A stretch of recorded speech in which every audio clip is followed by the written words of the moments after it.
Perkara ini diserahkan oleh Jaksa Penuntut Umum kepada pengadilan tanggal 10 Oktober. Ya. Hakim hanya berwenang menahan 90 hari. Ya. Sedangkan perkara ini berarti tanggal 10 Januari atau 9 Januari sudah habis kewenangan hakim. Ya. Kalau ini hanya berdebat dia begitu saja, maka mau tak mau demi hukum terdakwa lima-limanya harus dibebaskan. Ya. Penelitian yang saudara lakukan ya. Pada saat saudara melakukan penelitian terhadap Ricky Rizal, ini secara umum saya pernah membaca adanya kalau pemeriksaan terhadap kasus-kasus melakukan dengan metode psikologi forensik itu ada coaching the witness. Jadi ada teknik-teknik yang dilakukan kontranya yang memang melatih seseorang untuk mengelabui psikolog-psikolog. Dan itu mungkin teknik di jurnal-jurnal di Scopus banyak ya itu tentang itu. Nah, bisa dijelaskan? Ya, memang betul Bapak Jaksa bahwa ini juga salah satu hal yang artinya kemudian radar ini kami naikkan gitu ya dalam pemeriksaan sejauh mana kemudian kita melihat bahwa ada kemungkinan yang bersangkutan menyampaikan keterangan ini karena coaching seperti itu. Dilatih maksudnya. Dilatih atau kemudian ada semacam suatu ya mungkin skenario lah katakanlah kita pakai. Nah, yang pada Bapak saudara Ricky ini juga menarik. Artinya kami bertemu dengan yang bersangkutan dalam bisa dikatakan dua babak yang berbeda kira-kira begitu. Nah, memang kemudian tadi kami juga pakai indikator yang tadi keterangan bisa verifikasi atau kemudian kekayaan dari detail gitu ya. Kepada di babak pertama misalnya ketika ditanya pada saat tanggal 7 ada apa misalnya oh ya tidak ada apa-apa, oh ya hanya bakso saja bisa begitu ya. Atau mungkin bisa karena waktunya terbatas. Ya.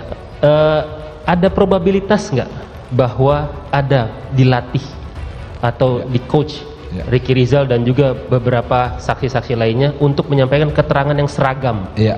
Ada probabilitasnya nggak? Jawaban singkat probabilitas ada, tapi kemudian kita cek juga kan, artinya ketika seseorang berikan keterangan berdasarkan skenario-nya dan sebagainya, tentu kan kita melakukan misalnya pertanyaan probing, kita menggali. Ketika kemudian yang disampaikan tidak berbasis pada apa yang dialami, ketika kita gali, ketika kita coba untuk kita kembangkan dan sebagainya, maka kemudian yang bersangkutan tidak perform, gitulah kira-kira. Tapi seperti tidak itu. Menutup kemungkinan itu pastinya kan, karena ini selalu ada. Artinya itu yang kemudian kami juga evaluasi. Kemudian sekarang tadi saudara menyatakan keterangan Ricky Rizal itu patut diduga berkualitas, ya kan?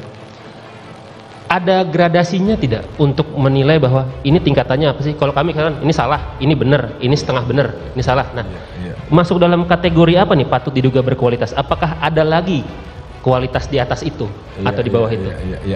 Ya, memang saya terima kasih Pak Jaksa, saya paham ini pertanyaan ini memang untuk kami kalangan psikologi sulit untuk menjawabnya secara pasti seperti itu. Karena memang kemudian tadi kalau kita ini kan data dari apa yang berbasis pengalaman ini bisa dikatakan muncul mungkin 100 kalimat ya. Dan di dalamnya ada kualitas-kualitasnya.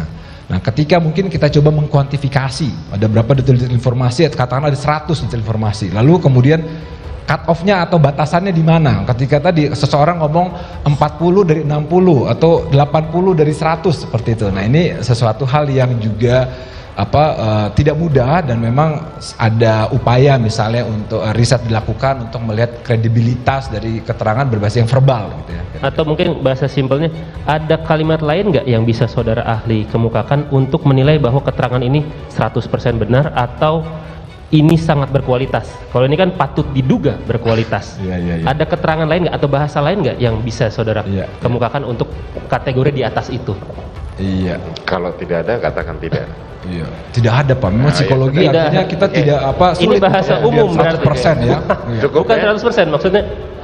Bahasa yang nilainya lebih tinggi dibanding artinya patut diduga. Ya artinya keterangan disampaikan mengenai. Nah, keterangan apa nih? Kan kita harus spesifik.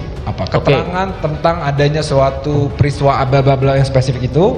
Ini untuk kualitas atau tidak gitu lah. Untuk yang tadi saudara menyatakan bahwa keterangan RR patut diduga berkualitas, itu untuk keterangan apa? Ya, keterangan tadi yang apakah sebenarnya itu bisa ditingkatkan kualitasnya menjadi sangat patut diduga berkualitas misalkan seperti sangat berkualitas gitu berkualitas ya artinya bisa saja artinya ketika Iya. kemudian yang bersangkutan mampu misalnya merekam dan mengutarakan kembali menit per menit, misal seperti apa yang sebenarnya terjadi. Artinya ada beberapa hal yang memang tidak bisa disampaikan atau tidak dikeluarkan oleh Ricky Rizal sampai saudara menyimpulkan patut diduga. Padahal apabila ada yang lebih dikeluarkan, itu bisa menjadi sangat seperti itu ya. Saya pikir ini disebabkan oleh memang memori dari individu ini kemudian kita mengandalkannya tapi tidak bisa seperfect itu gitu Pak. Karena kemudian memori ini kan rentan ada kontaminasi, ada error dan sebagainya. Jadi memang tidak akan bisa seperfect itu. Seseorang tidak bisa menjelaskan detik per detik, menit per menit atau menit per menit tentang apa sih urutan yang terjadi, pertamanya begini dan sebagainya. Tetapi misalnya ada tema-tema atau yang kemudian bisa diungkapkan kembali.